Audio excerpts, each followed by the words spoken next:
First దిశా పత్రికల కొత్త party లేనట్లే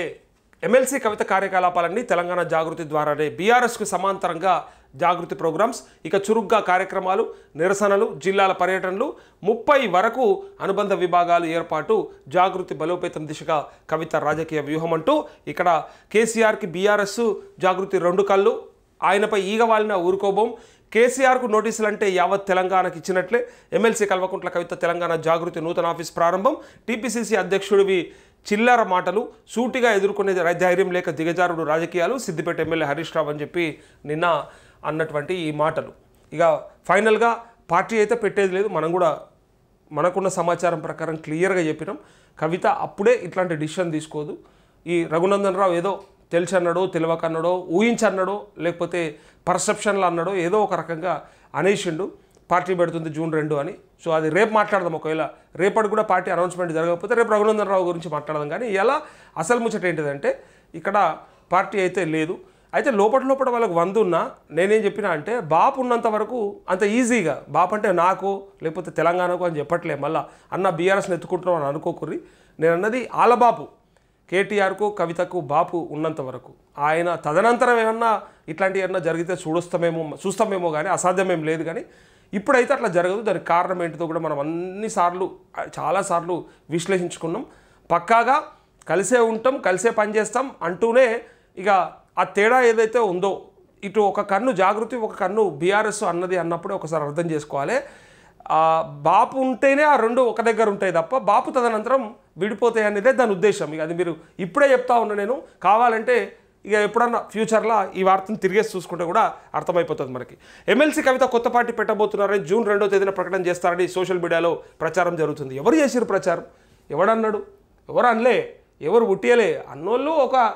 MP అన్నాడు ఆయనకి ఏదో సమాచారం వచ్చింది ఆయన అన్నాడు కానీ కొత్త పార్టీ ఏర్పాటు లేనట్లేనని ఇకపై తన కార్యకలాపాలని తెలంగాణ జాగృతి ద్వారానే చేరున్నట్లుగా ఆమె పరోక్షంగా ప్రకటించారు రాబోయే రోజుల్లో బీఆర్ఎస్కు సమాంతరంగా ఆమె తన కార్యకలాపాలను జాగృతి ద్వారా కొనసాగించబోతున్నారని స్పష్టమవుతోంది శనివారం తెలంగాణ జాగృతి నూతన కార్యాలయాన్ని ప్రారంభించడం ద్వారా కొత్త పార్టీ లేదని ఆమె పరోక్షంగా సంకేతాలు ఇచ్చారని రాజకీయ వర్గాల అభిప్రాయం ఆమె కొత్త పార్టీ పెట్టే ఉద్దేశం ఉంటే తెలంగాణ జాగృతికి కార్యాలయము కమిటీలను ఎందుకు ఏర్పాటు చేస్తారని ప్రశ్నలు ఎదురవుతున్నాయంటూ ఇక్కడంతా తెలంగాణ జాగృతి ద్వారానే చేస్తుందట కార్యక్రమాల్లో కూడా చాలా వేగవంతం కూడా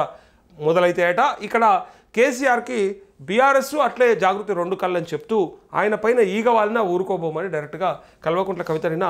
అల్టిమేటం జారీ చేసినట్టుగా వార్త ఇది కేసీఆర్కు నోటీసులు అంటే యావత్ తెలంగాణకి ఇచ్చినట్లే అని చెప్పింది సో ఎమ్మెల్సీ కల్వకుంట్ల కవిత తెలంగాణ జాగృతి నూతన ఆఫీస్ ప్రారంభం ఇక్కడ తను కేసీఆర్కు నోటీసులు అంటే యావత్ తెలంగాణకి ఇచ్చినట్లే అంటే కేసీఆర్కు పదవులు వస్తే యావత్ తెలంగాణకు రాలే కేసీఆర్ ఒకవేళ అక్రమాస్తులు కూడబెట్టుకుంటే అది తెలంగాణకేం పంచలే ఆయన ముఖ్యమంత్రిగా తన పాత్రను నిర్వర్తించిండు అంతవరకు మాత్రమే ఇంకొకటి తెలంగాణనే కేసీఆర్ అనుకున్నట్టయితే కేసీఆరే తెలంగాణ అయినట్టయితే మొన్న ఓడిపోకపోతుండే కదా నిజంగా అంతగా ఓన్ చేసుకుంటే మీరు ఎంతైనా ఓన్ చేయాలని ప్రయత్నం చేస్తుంటారు కానీ అంతగా ఓన్ చేసుకుంటే మొన్న ఓడిపోయే పరిస్థితి రాకపోతుండే సో ఉన్న వ్యతిరేకత ఏంటిదో ఒకసారి ఆలోచన చేసుకోవాలి అంతే తప్ప ఉద్యమం కంటే ముందు ఉద్యమ కాలంలో నడిచినటువంటి ఆ పరిణామాలు ఏవైతే ఉన్నాయో వాటిని బేస్ చేసుకొని మాట్లాడకూడదు ఇక అయిపోయింది అది తెలంగాణకి కేసీఆర్ అవసరమే కేసీఆర్ కూడా తెలంగాణ కూడా అవసరమే కదా మరి అట్లా లెక్క పెట్టాలన్నట్టు ఇప్పుడు మీకు కూడా పదవులు అయినా ఇవాళ మీరు ఆ స్థాయిలో ఉన్నారన్నా ఇవాళ మీకు ఆ పేరు చెప్పుకుంటున్నారన్నా తెలంగాణ సమాజమే కాబట్టి కేసీఆర్ తెలంగాణ కంటే గొప్పోడు కాదు కానీ కేసీఆర్ కంటే గొప్పది తెలంగాణ ఇది అర్థం చేసుకోవాలి ఇది ఒకటి అర్థం చేసుకుంటే క్లారిటీ వచ్చేస్తుంది అయితే వాళ్ళు చేసినటువంటి తప్పులు ఏవైతే ఉన్నాయో వాటిని ఫస్ట్ పునఃపరిశీలించుకోవాలి అవన్నీ కూడా రెక్టిఫై చేసుకోవాలి ఆ తర్వాత ముందుకెళ్ళాలి అంతే తప్ప ఎంతసేపు తెలంగాణ మొత్తానికి ముడి పెడితే గతంలో మీరు ఈ తప్పిదాలు చేయడం వల్లనే జరిగింది అంటున్నాను నేను ఓటమికి కారణమే ఇట్లాంటివి మమ్మల్ని ఓడగొట్టేటోడు తెలంగాణ అంటే కేసీఆర్ అంటే తెలంగాణ జాతిపిత ఇట్లాంటివన్నీ మనం అంటే ఇంకా వ్యక్తి పూజ లెక్క అయిపోయింది అన్నట్టు కొంచెం ఎక్కువ చెప్పేసరికంటే చాలామంది డైజెస్ట్ చేసుకోలేకపోయారు మొత్తం వాళ్ళైనా వాళ్ళ కుటుంబమైనా అదేనా ఇదేనా అన్నట్టు అన్నారు కాబట్టి ఆ స్టైల్గా మాట్లాడకూడదు కొంచెం చేంజ్ ఉండాలి ఏంటంటే వ్యవస్థలు నడవాలన్నప్పుడు వ్యక్తులు మారుతూ ఉంటారు వస్తూ ఉంటారు పోతూ ఉంటారు ఇక్కడ తన గొప్పతనం కంటే కూడా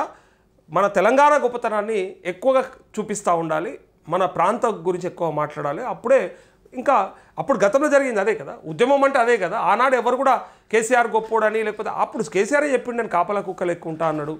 మా ఇంట్లో ఏమున్నది షారెడ్ బియ్యం పెట్టుకుంటే సరిపోతే నాకు నా ముసల్దానికి ఏమున్నది అని అన్నాడు. ఇట్లాంటివన్నీ విన్నాం కదా. అంటే ఆనాడు తనంతలో తగ్గించుకోనా లేకపోతే తన లిమిట్లో తను ఉండి మన ప్రాంత గొప్పతనాన్ని, తెలంగాణకు జరుగుతున్న వివక్షను, ఆంధ్ర నాయకుల పెత్తనాన్ని వివరించిన తీరేదైతే ఉందో అట్లా నీకు పోలరైజ్ అయ్యి ఆనాడు మొత్తం అంతా తెలంగాణ కోసం కొట్లాడిర్రు. ఎవరైనా సరే అందరూ కూడా ఒకటైనరు. ఎన్ని రకాలుగా విడిపోయినా తెలంగాణ కోసం ఒక్కటైనరు. పార్టీలుగా విడిపోయినరు, మతాలుగా విడిపోయారు, వర్గాలుగా విడిపోయారు, కులాలుగా విడిపోయారు. కానీ కావాల్సిన తెలంగాణ అనే ఒక పేరు కోసానికి లేదా అది సాధించుకోవడం కోసానికి అందరూ ఒకటైనట్టుగా ఇలా మళ్ళీ మీరు తీసుకురావాల్సింది, మీరు చేయాల్సింది తెలంగాణ ప్రాంత అభివృద్ధి కోసం. వచ్చేదాకా రావాలని కొట్లాడినాం, వచ్చినాక ఇప్పుడు ఉన్నదాంత కోసం ప్రయత్నం చేయాలి. దీన్ని ఎట్లా అభివృద్ధి చేయాలి, మన ఆశలేంది ఇటువైపు పోవాలి అంతే తప్ప బాపే మొత్తం అంటే కూడా అనవసరంగా అది ఉన్నది కాస్త మనమే నెగిటివ్ చేసుకుంటున్నట్టు. గతంలో జరిగింది కూడా అదే తప్పు. ఆయనే చేసుకుంటాడు, ఆయనే చూసుకుంటాడు, ఆయనే చూసుకుంటా మీరంత ఎందుకు? ఇక్కడ ఎమ్మెల్యేలు చేసిన తప్పిదం కూడా ఇదే. ఏమని అంటే మా సార్ చూసుకుంటాడు, ఆయన బొమ్మ మీద గెలుస్తాం, ఆయన బొమ్మ మీద గడ్డి బొమ్మను పెట్టినా గెలుస్తుంది అని దుబ్బాక ఎన్నికలలో ఒక నాయకుడు చెప్పిండే, ఒక కార్యకర్త కూడా మాట్లాడాడు. ఇక అట్లాంటి మాటలు ఎట్లా పనిచేస్తాయి చెప్పురు? ఎంత దాకా పనిచేస్తాయి? ఉండే ఒక వేవ్ ఉన్నంత వరకు ఉంటుంది, ఎల్లకాలం ఉండదు అది ఏదైనా కూడా.